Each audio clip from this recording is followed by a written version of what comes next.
Agora eu vou trazer uma matéria exclusiva, direto do município do Oiapoque, uma tentativa de homicídio.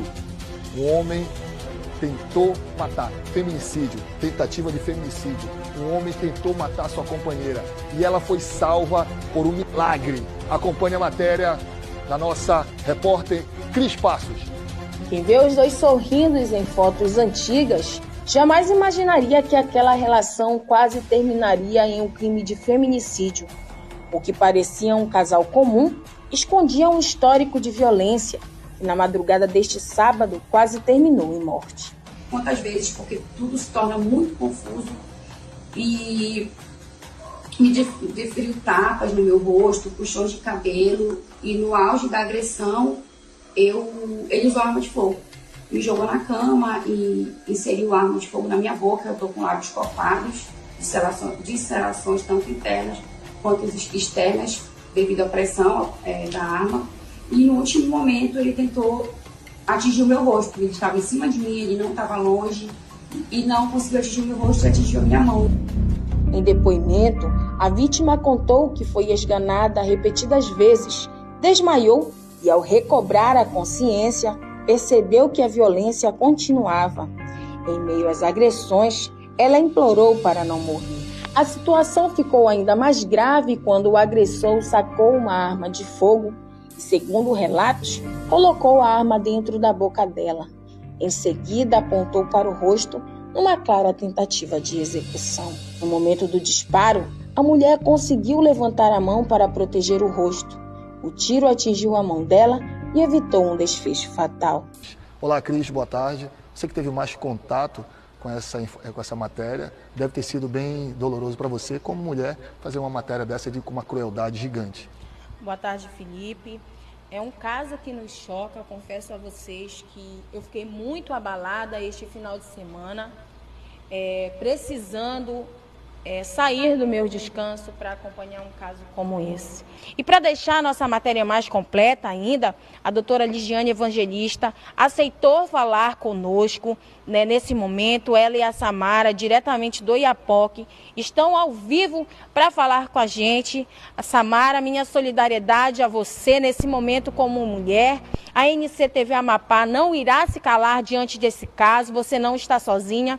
Doutora Lidiane, parabéns pela sua coragem de assumir este caso, pois nós sabemos também que você já foi violentada pelo ex-companheiro dela, uma pessoa super influente na sociedade amapaense. E um detalhe, a doutora Lidiane, ela não foi acolhida como a Samara está sendo acolhida. A doutora Lidiane foi julgada, foi crucificada por um lugar que ela deveria ter sido acolhida, ela não foi.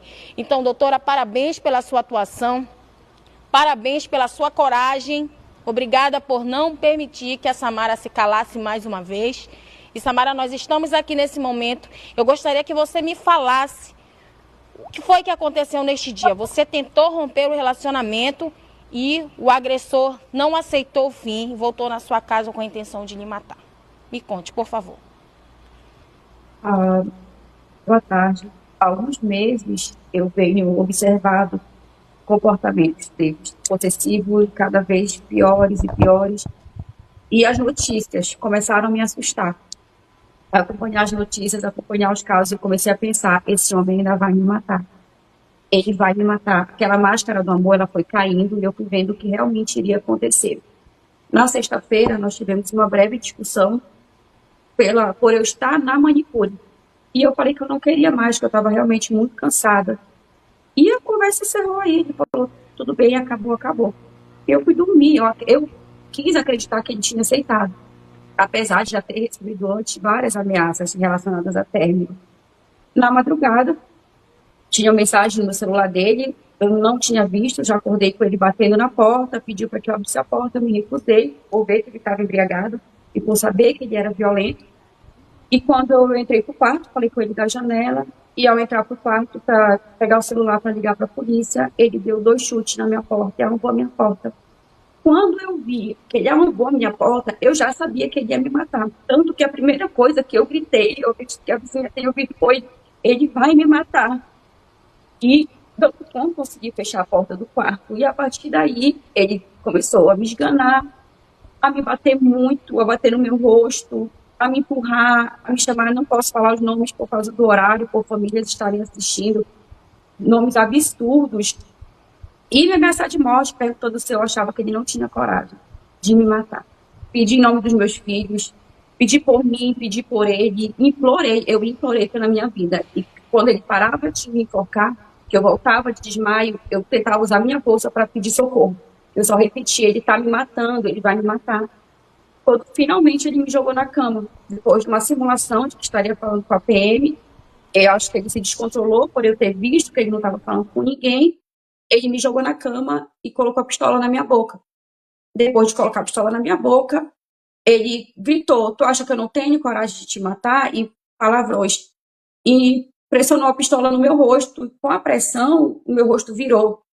E minha mão estava do lado, porque eu estava na cama. O tiro foi na minha mão. A pistola veio e o tiro foi na minha mão. E depois disso, eu só tentei acalmar ele, porque eu sabia que ele tinha ido para me matar. E se ele ficasse mais nervoso, ele ia terminar. Tentei acalmar, prometi que eu não ia fazer nada, que tinha sido de raspão, que eu não iria no hospital, que no outro dia eu iria trabalhar, porque eu não estava marcada, que ele podia ir embora, que era para ele se esconder, para ele se acalmar, para ele confiar em mim. Depois que ele foi embora, eu consegui pedir socorro na casa de uma vizinha, que foi que realmente me salvou. E a tranquilidade dele, entrando e saindo, é quase inacreditável, como se nada tivesse acontecido. Ele foi dormir depois, como se nada tivesse acontecido. Bom, Pela sua coragem de estar com a gente. Doutora Lidiane, a senhora também já foi vítima, né, de agressão. E eu gostaria que a senhora, como advogada da Samara, resumisse esse caso para a gente, por favor.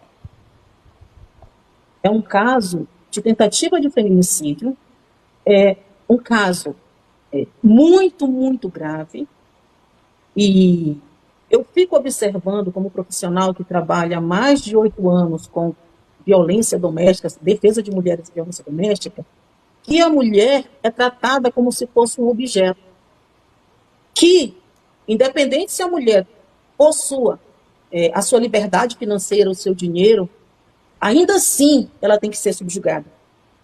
E o que aconteceu com a minha cliente foi um fato tão assustador. Depois que a perícia esteve no local, eu fui buscar algumas roupas dela, algumas coisas, e o cenário era de assassinato, gente. Era um cenário tão triste, tão assim, uma energia tão negativa, que eu estou evitando que a minha cliente retorne ao local, ao espaço. E eu espero que esse caso seja tratado com justiça. O medo da minha cliente sempre foi de denunciar por conta de o ex-companheiro ser policial e ter armas. E o ponto mais importante é que ele tinha passagem já por violência doméstica, processo em que ele foi absolvido, porque ainda tem isso. É uma espécie de narcisismo. A pessoa consegue camuflar para a sociedade que é uma boa, que tem um caráter, que tem uma bondade inquestionável, mas em casa se transforma em um monstro. E isso faz duvidar da sanidade mental da vítima, que acaba saindo como culpada. Inclusive, quando a vítima tenta reagir, porque na verdade ela não está agindo, esse tipo de homem filma para demonstrar o descontrole. E na verdade a vítima está tendo ali uma reação da violência psicológica que ela vive. Inclusive com a minha cliente aconteceu muito isso, de ele filmar quando ela perdia o controle da violência física, psicológica, emocional, patrimonial. Acredite, a minha cliente é uma mulher independente financeiramente, o ex-companheiro não a sustentava, mas ainda assim ele a controlava através do dinheiro. Por exemplo, ela foi fazer as unhas, e ele falou que ela só gastava o dinheiro com futilidades, que ela não tinha prioridades na vida. Então ainda tem esse controle financeiro que também é um indício de violência doméstica. Sim. A mensagem que eu deixo aqui é para as mulheres que estão passando por situações semelhantes buscarem ajuda com psicólogos, caso elas percebam que não têm coragem, força suficiente, porque dentro de um relacionamento a vítima fica tão acuada que ela não tem coragem de sair. É preciso uma rede de apoio. E eu juntei essa rede de apoio aqui em Oiapoque, as amigas, todas as pessoas unidas acolhemos, inclusive a Samara está em minha residência comigo. Se ela corre algum risco, eu também estou correndo risco, mas eu assumi, porque inúmeras vezes eu consegui tirar mulheres do Amapá para outros estados,